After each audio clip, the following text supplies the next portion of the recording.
देवायत bother एक महान योद्धा था जो अपनी वीरता, बलिदान एवं मातृभूमि के प्रति अनन्य प्रेम के लिए जग प्रसिद्ध है।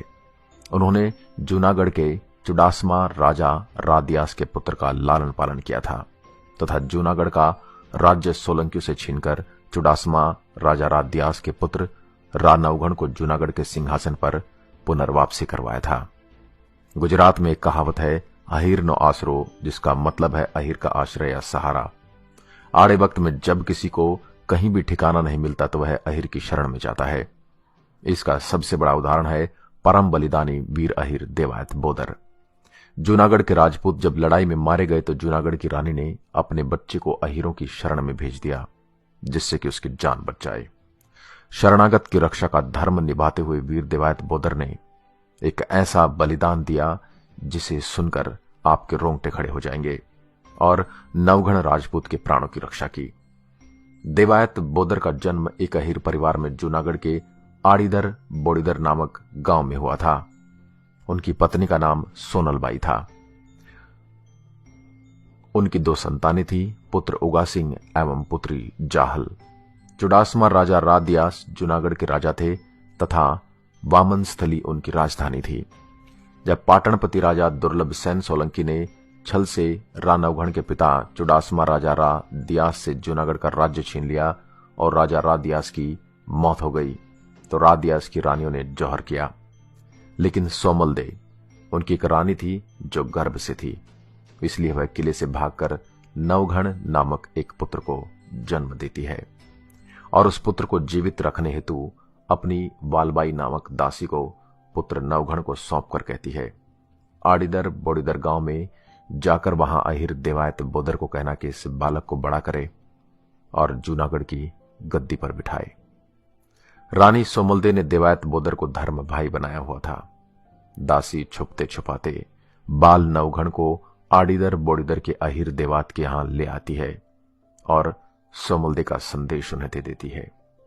अहिर देवायत बोदर ने नवघण को अहिरानी को सौंपा और कहा, भगवान मुरलीधर ने आज अपने को राजभक्ति और राष्ट्रभक्ति दिखाने का अवसर दिया है और आज से अपने 3 बालक हैं। देवायत बोदर ने वचन दिया कि वह राजपुत्र की रक्षा अपने प्राणों की आहुति देकर भी करेगा। कितने से कितना भी बड़ा बलिदान उसे अपने धर्म से नहीं डिगा सकेगा। अहिरानी ने अपनी बेटी जाहल का दूध छुड़ा दिया और नवघण को स्तनपान कराया। तीनों बच्चे नवघण देवायत का बेटा उगा और बेटी जाहल को अहिरानी सोनलबाई मां का प्यार देने लगी। रा नवघण एवं उगा दोनों हम उम्र थे। जब वे दोनों 12 साल के हुए तब किसी ने सोलंकी राजा को खबर दे दी कि चुडासमा राजा रादियास का पुत्र रा नवघण जिंदा है और उसका लालन पालन देवायत बोदर द्वारा किया जा रहा है। देवायत बोदर को सोलंकी राजा ने दरबार में बुलाया और उसे सूचना की सत्यता के बारे में पूछा। परिस्थिति की गंभीरता को भांपते हुए अहिर देवायत बोदर ने सच बोलना ही उचित समझा। सोलंकी राजा ने रा नवघण को राज दरबार में लाने को कहा। देवायत बोदर ने कहा कि मैं घर पर पत्र लिख देता हूं। अहिरानी को पत्र देते हुए आपको नवघण सौंप देंगी। देवायत ने पत्र में लिखा कि अहिरानी सोलंकी का जो शत्रु हमारे घर में पल रहा है उसे इन राज पुरुषों के साथ भेज दो। और साथ ही उन्होंने एक पंक्ति उसके अंदर अपने संदेश में छुपाकर रख दी कि रा रखकर बात करना, यानी कि रा नवघण को अपने पास रखकर फिर सोचना। सौराष्ट्र और गुजरात की भाषा एक है किंतु उनकी बोलने की शैली अलग है। पत्र के अंत में जो लिखा था रा रखकर बात करना, उसका मतलब सैनिकों के खुद देवायत का बेटा उगा को भेजना है, नवघण को नहीं भेजना है। सोलंकियों ने पत्र पढ़ा पर उसे उस बात का पता नहीं चला। अहिरानी ने अपने खुद के बेटे उगा को राजसी वस्त्र पहनाई, आभूषणों से सुसज्जित करके सैनिकों के साथ भेज दिया। चुडासमा राजा रादियास का पुत्र कौन है इसकी पुष्टि करने के लिए सोलंकी राजा ने देवायत को आदेश दिया कि अपने हाथों से नवघण का सर धड़ से अलग कर दे। देवायत ने ऐसा ही किया किंतु इसे करते वक्त उनके मुख पर एक भी दुख का भाव नहीं आने दिया ताकि यह साबित हो सके कि वह उसका बेटा उगा नहीं बल्कि रा नवघण था, क्योंकि अपने बेटे के सिर को धड़ से अलग करते वक्त किसी भी बाप का मन पसीजे बिना नहीं रह सकता। फिर भी सोलंकी राजा को संतोष नहीं हुआ। सोलंकी ने इस बात की पुनः पुष्टि करने हेतु अहिराणी सोनल बाई को राजदरबार में बुलाया और उसे मृतक के माथे से आंखों को निकालकर आंखों पर चलने को कहा। यह एक बहुत ही क्रूर एवं कठिन परीक्षा थी। फिर भी राजपुत्र की रक्षा के लिए अहिराणी ने अपनी आंखों से एक भी आंसू गिराए बिना उक्त कार्य को किया और यह साबित किया कि मरने वाला नवघण ही था, उसका पुत्र नहीं। धन्य थी वह मां और धन्य था वह पिता जिसने मातृभूमि के लिए अपने पुत्र का हंसते हंसते बलिदान दे दिया। वीर देवायत ने अपनी बेटी जाहल का विवाह सासतिया नाम के अहीर से किया। विवाह में पूरे सौराष्ट्र के अहीर समाज को आमंत्रित किया गया था। देवायत ने आए हुए सभी मेहमानों को राजदरबार में हुई घटना का सत्य बताया और उन सबके सामने कहा कि सोलंकी के हाथ जो मारा गया था वह मेरा बेटा उगा था। असली नवघण अभी जीवित है।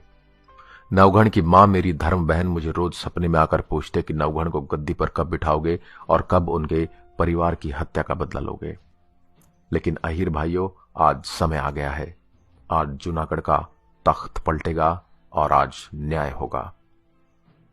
आप सभी की सहायता से मैं अपने पुत्र की मृत्यु का प्रतिशोध लूंगा और नवघण की मां को दिया हुआ वचन निभाऊंगा। वहां उपस्थित सभी अहीरों ने जाहल की शादी का आमंत्रण देने आए हैं, ऐसा कहकर राजमहल में प्रवेश पा लिया। किले में प्रवेश कर गए और योजना के अनुसार अंदर जाते ही सोलंकियों का संहार करने लगे। नवघण अपने झपड़ा नाम के घोड़े पर बैठकर ऊपरकोट की दीवारों पर तीरंदाजी कर रहे सोलंकी सैनिकों का नाश करने लगा। अंत में सोलंकियों को हार माननी पड़ी। देवायत बोदर ने नवघण 1025 से 1044 ईस्वी तक जिन्होंने राज किया को जूनागढ़ की गद्दी पर बैठाकर अपने रक्त से तिलक किया। नवघण ने भी जाहल के विवाह में एक भाई का फर्ज अदा किया और बहन को कुछ भी मांगने को कहा। जमीन चाहिए तो जमीन, पूरा राज्य चाहिए तो पूरा राज्य, और अगर बहन को सर चाहिए तो सिर भी दे दूंगा। मगर जाहल ने कहा, नहीं भाई, मुझे अभी कुछ नहीं चाहिए, जरूरत पड़ी तो कभी मांग लूंगी। नमस्कार दोस्तों, आशा करता हूं हमारी आज की यह वीडियो आपको बेहद प्रेरणादायक और गौरवान्वित महसूस कराएगी। आशा करता हूं ऐसी ही अन्य वीडियोस देखने के लिए आप हमारे चैनल को सब्सक्राइब करेंगे और बेल आइकन जरूर दबाएंगे ताकि आने वाली हर वीडियो का नोटिफिकेशन आप तक पहुंचता रहे। एक बार फिर आपके सामने उपस्थित होऊंगा एक और ऐसा ही किस्सा लेकर। तब तक के लिए नमस्कार, जय हिंद, जय भारत।